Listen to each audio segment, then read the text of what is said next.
Hello, everybody, and welcome into this week's 30 Minutes program. This is Paul Tinkle, and I can't begin to tell you how proud I am to have one of our guests that is coming in here today to talk with you about a lot of things that deal with the movie industry. But what you need to know is Marty Poole is from here in Weakley County, here in West Tennessee, loves Tennessee, makes his home in Gleason, but he has a home way far away from right here. Marty, great to see you, and it is really, really great to have you in the studio to talk about the movies that you've made and the movies that are coming out here in the near future.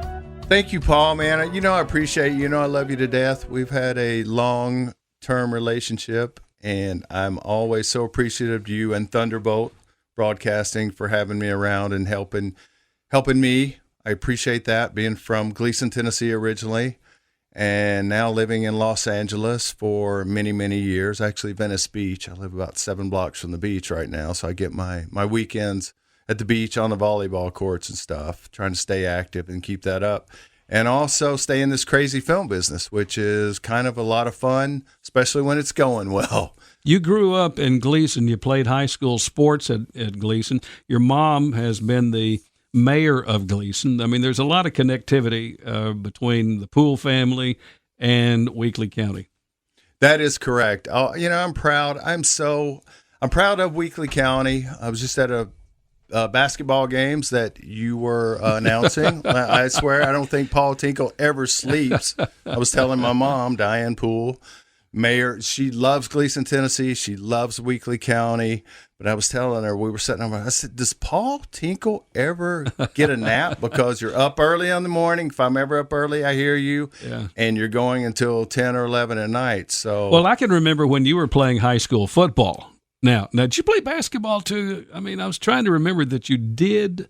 I did. I love sports. Okay. You know, that was my football, basketball, baseball. If we'd had golf and tennis or something then, I'd been playing that as well. Who were some of your coaches? Well, probably the one that you would know best around here would probably be Coach Bob Dildy for football, who was kind of a legend back in the day and kicked all of our behinds to lives in play. Michigan now. He's in his 90s. He and his wife and son, other children, they're all still right there in Michigan. Still 90-something and apparently going strong, still boxing and climbing trees and all that. You know, That's a fact. Coach Barm, Clarence Barm, back in junior high was a big influence. John Fowler was my junior high coach, 8th grade, which we went 6-0 and won the district or whatever at that time. And that was like probably the best junior high team. Was very proud of that. And just, Mike Bennett, Coach Mike Bennett back in basketball. Wonderful guy. Terry Van Meter, if anybody remembers that name, I still stay in touch with him every now and again. I think he's down in Georgia. Now, how old are you now? I am 57 years old. You don't look it. I mean, you look great. Yeah. Collagen and hot yoga. Yeah. That's can you get that at E.W. James if you can? You can get it at the Mighty W down the street. I can tell you that. All right, let's focus in here a little bit. So the last time we sat down and really had a nice visit, you had just had a film to come out. And first off, I want you folks to know that if you want to know how to get into the movie business, this guy is as close as the microphone can get to you. I got to back up. What happened when you left Gleason? Where did you go? I went to New York. I was going to go. From Gleason to New York. I mean, who sent you there, and what was this all about? Okay, quick backstory. You know, at Martin, I did UT Martin. I did theater under Bill Snyder, Mr. Snyder, just. Great guy. Yeah, and Doug Cook, who just retired over there, if you remember, from the theater department. Yeah. Great men. I took acting classes, kind of liked it, thought it was fun, got involved with some of the plays.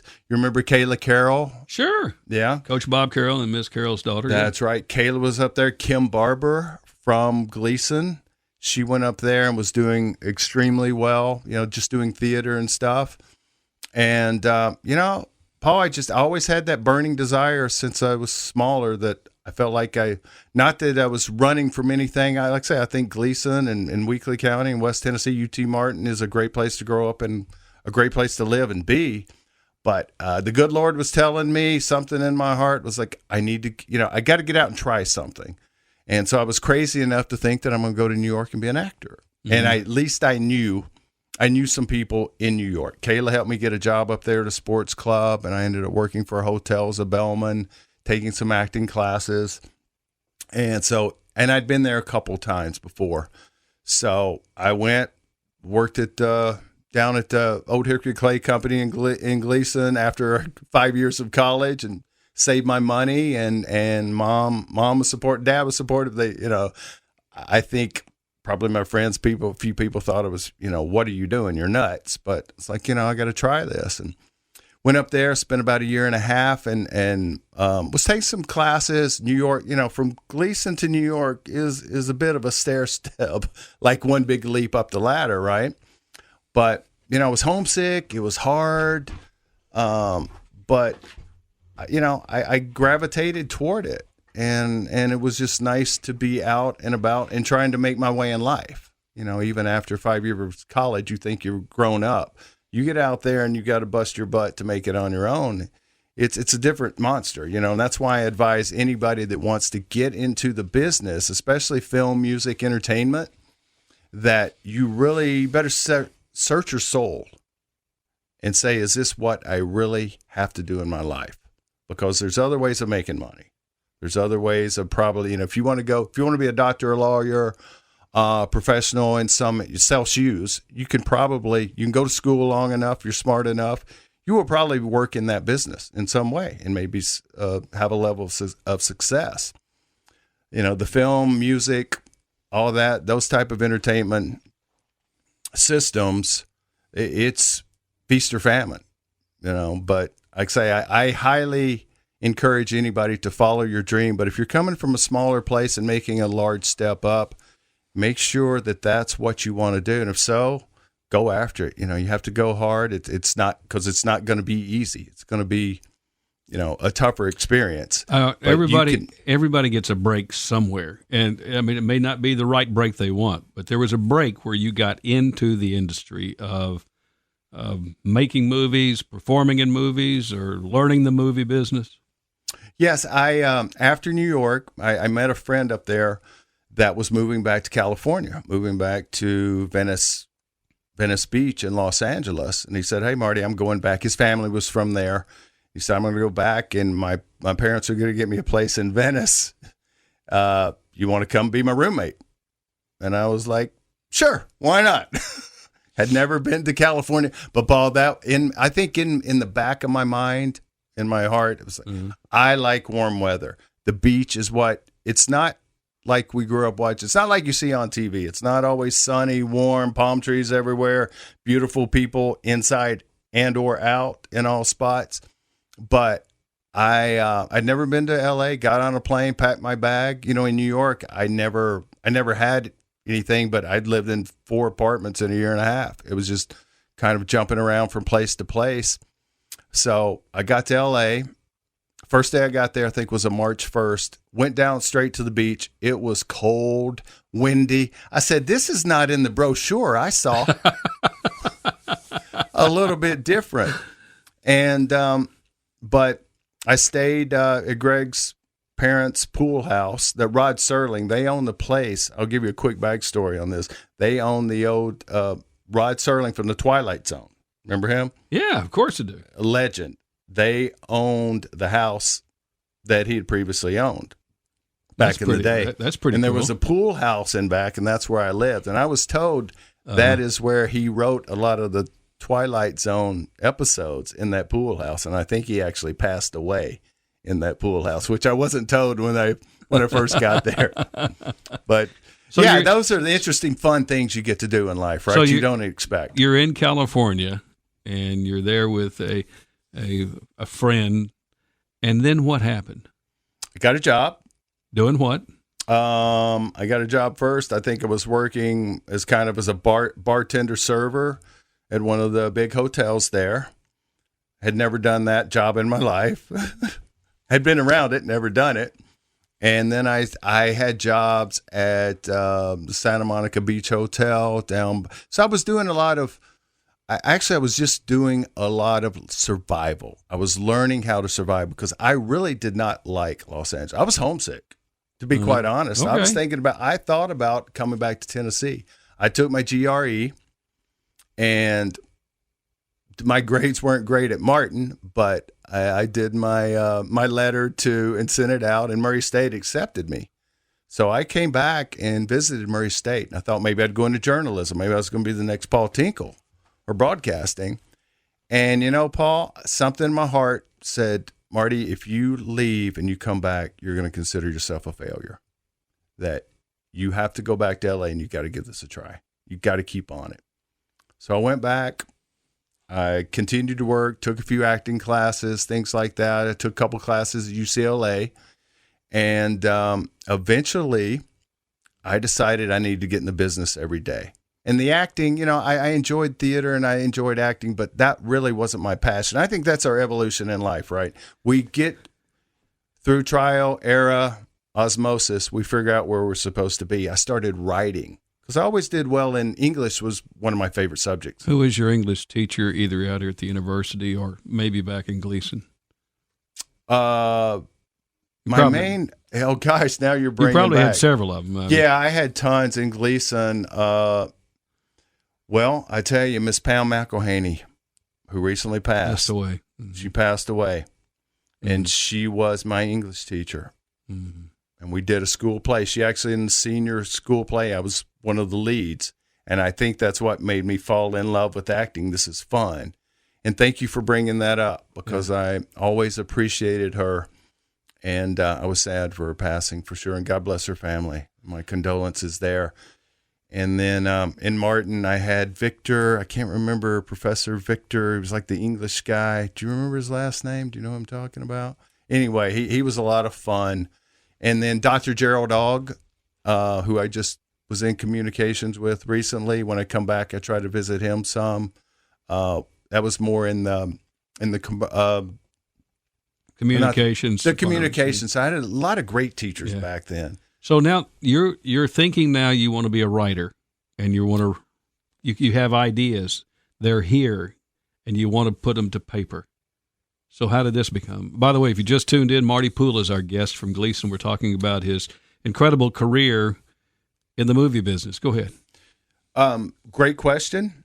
I actually took a job as a salesperson. I started as an intern, and that's another thing that I recommend. I don't want to get off topic, but if I can help anybody else pursuing what they want to do, always learn as much as you can. Take an internship. You may have to legally, I don't know if you can still work for free or not, but I did.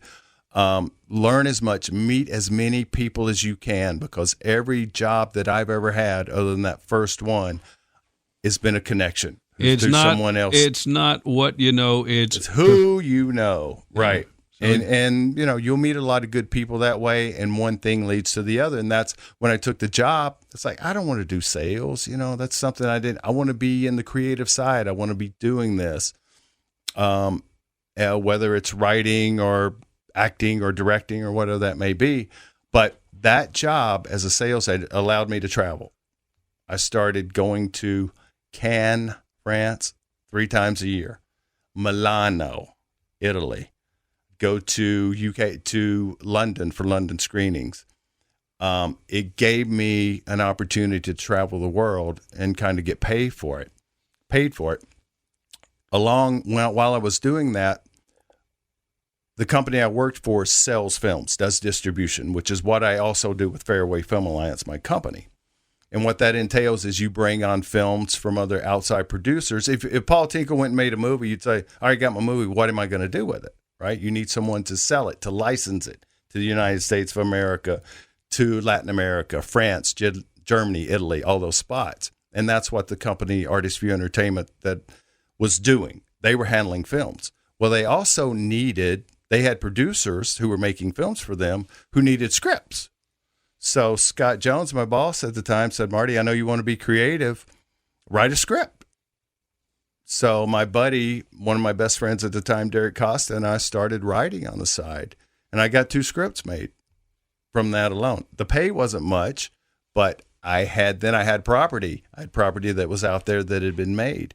And I really found out that was really I think that's what I'm best at. Creating ideas, I can write a script. I can sit down and do 90 pages for you on an idea.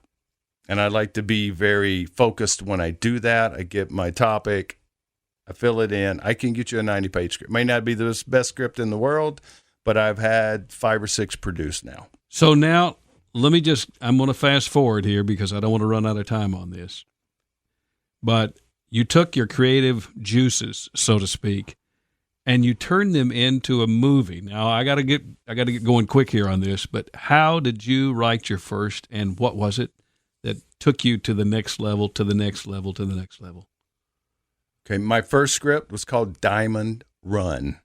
Okay, what was it about? It was about a jewel heist. Okay. A jewel heist gone wrong, and the female, gosh, it's been so long, now I'm going to have to quickly figure this up, but the jewel heist, there was a secret, the woman involved with it, nobody knew who she was, so we had to have the detective figure all that out. Who is this lady that stole these jewels? And there was a couple bad guys in it. I think it had Richard Lynch back in the day. And did it get legs? Did it take off? Hey, you know what? I got a residual check from WGA. What's WGA? The Writers Guild of America, which went on strike last year, as did the Screen Actors Guild, for I think I made $19. But after 20 years, it's kind of, you get that check and it's a residual. It's called, it's money after the fact down the line. Residuals from. So what happened? Yeah, what happens after that? Because you're starting to get a little bit better. I'm getting a little better. I'm learning more about the sales side of the business side of doing it, but I also have the creative side that I'm learning more about it. So to long story short, after working for a few other companies, I got to the point and I learned how to acquire films. I was acquiring 6 films a month for this one company. So it was really trying to round my vocation out to where I had a little bit of everything. And finally, about 13 years ago, I started Fairway Film Alliance. So here I am looking at my phone at stuff that you have done that have been on the big screen, including here in Martin, Tennessee. So let's just go back into that. And you got a dolphin involved, and you got a little girl, a little boy, and you've got another dog. I mean, this is one of those things that are kind of great for the heart. Yeah. No ugliness in the movies that you've had that I'm aware of. And at the same time, you're getting kids to watch these things and get them escaped from this thing that I'm holding in my hand. Right, which is important. We got to get away from that phone. Well, you can still watch a movie on the phone, so they're not all bad. But now, great question again. I was just fortunate, Paul. Again, I think it's the blessings from the good Lord. From years ago, I got the opportunity to write some other stuff. I did a film in Korea called Reptilian, originally called Young Gary, which was it was like going to film school. 1999. Yeah, I had the opportunity to go to Korea. Who goes to Korea every day of the month? It doesn't happen. And I got to write the script, be on set every day. We had to reshoot some stuff in Los Angeles, which I directed. I had to go back and repuzzle some pages, like half the script, because the shooting over there was different than the United States. I worked with Elvis Presley's stepbrother, David Stanley. We did a film about his life being on the road with Elvis as the youngest bodyguard in rock and roll history. The last 5 years, he was there the morning Elvis passed away. Saw it happen. And then I've done the family films is just something kind of closer to the heart. Bernie the Dolphin, I think you're referring to. Bernie the Dolphin 2, which both came out through Lionsgate. That's a big company. It's a big studio company, smaller budget films. I'm not rich nor famous. I'm not going to. You're rich and you're famous. Yes, you are. In life. Yeah. In life, I am. Yeah. Yes. And those are great because I think there is something to, I don't want to do demonic stuff. I'm not going to do stuff. I like a good action thriller. I love that type of stuff. But I also I kind of wanted to give something back, hopefully.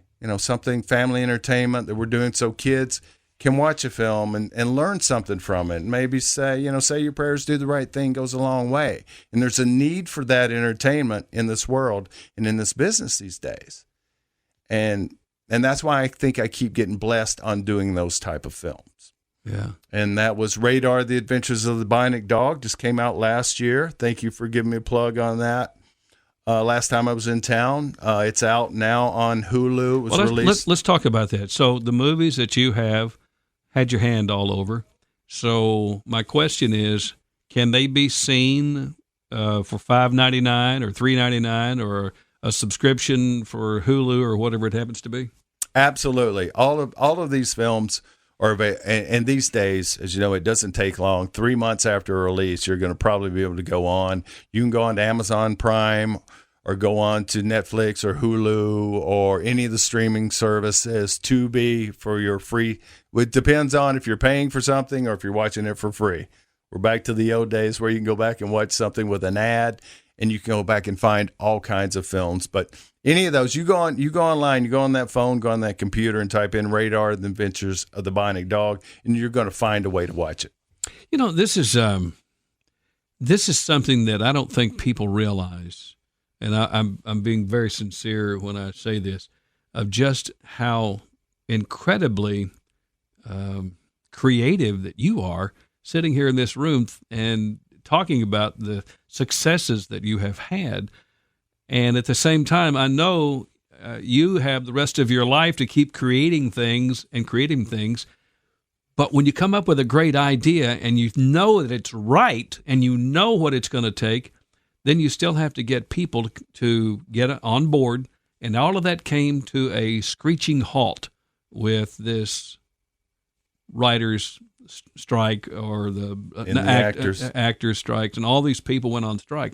How did that affect you and others much like you? Yes, sir. That was tough because I was really moving this last year. 23 was going well. We had this film, and I won't say it yet because it's not officially going, but an idea that I was pitched from the studio, and they said, Marty, can you go do this? Can you and your team go make this film for us? And I said, absolutely. Had no idea how I was going to do it, but put together the script, had it going, moving really quickly, had a lot of parts in place, had my commitment from the studio, let's go. And it was coming down to, all right, it's time to cast the film. And then the strike, the actor strike happened, and that stopped us from being able to get the level of talent that we needed. So who makes the money?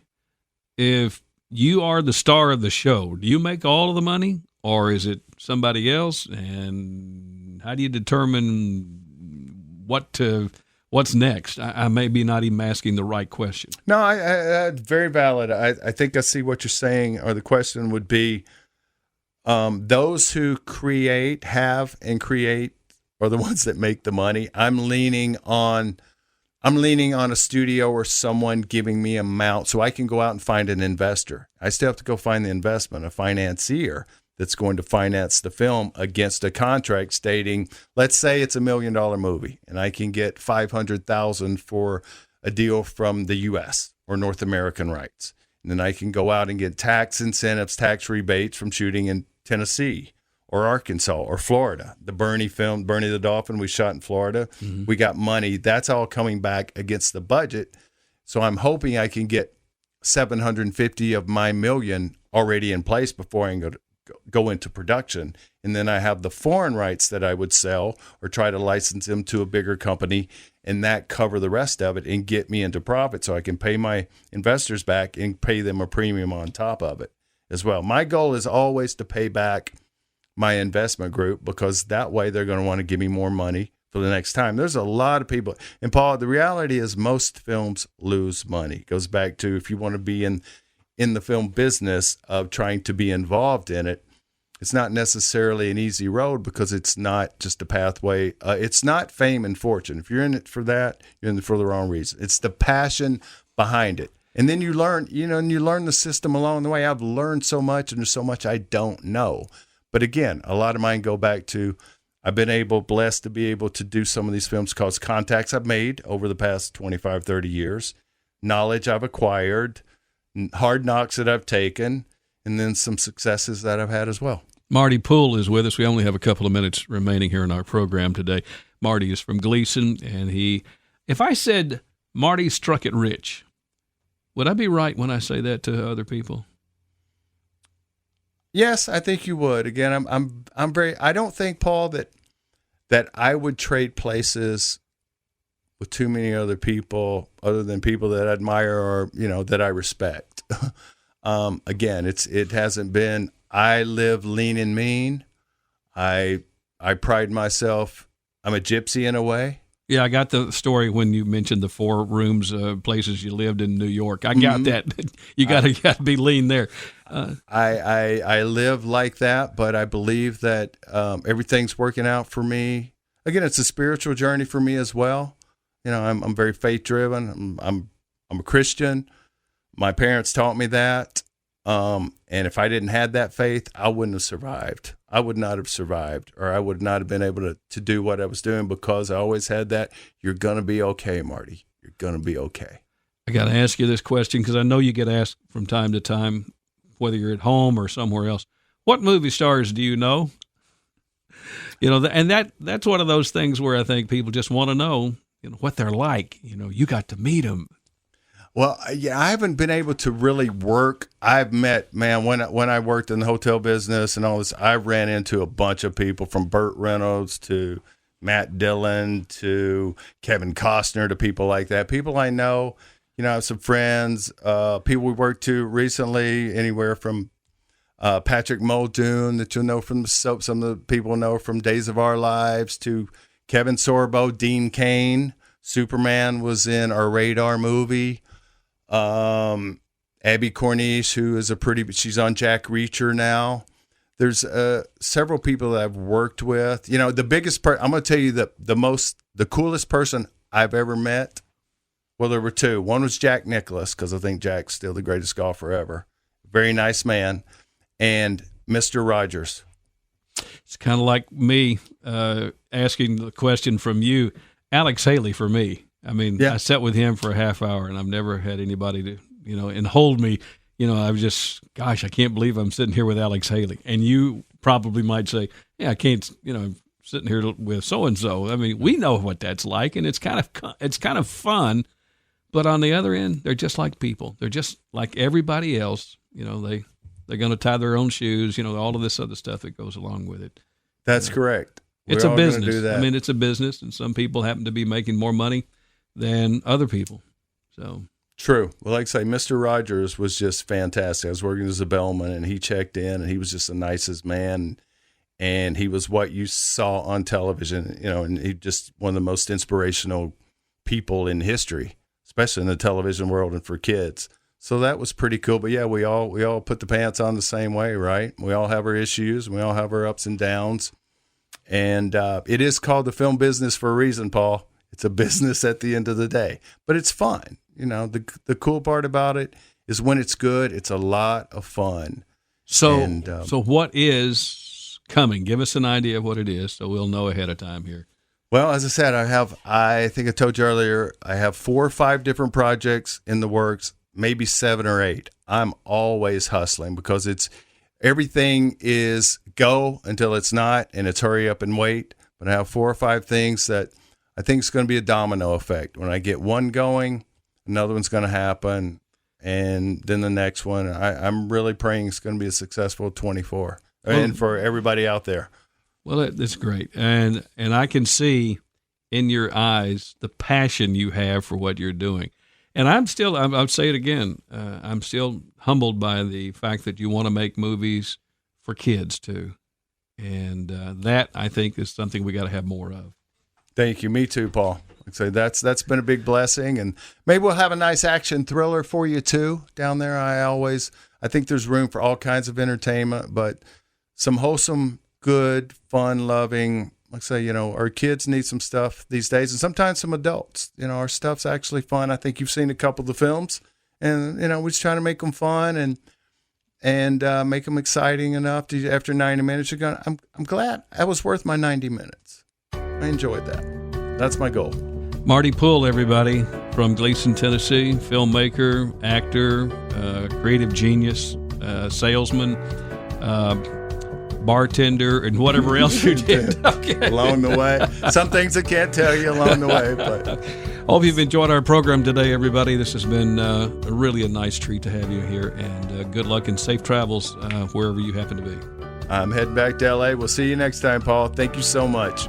That's our program today. Thank you, everybody, for listening to this week's 30 Minutes program, pre-recorded.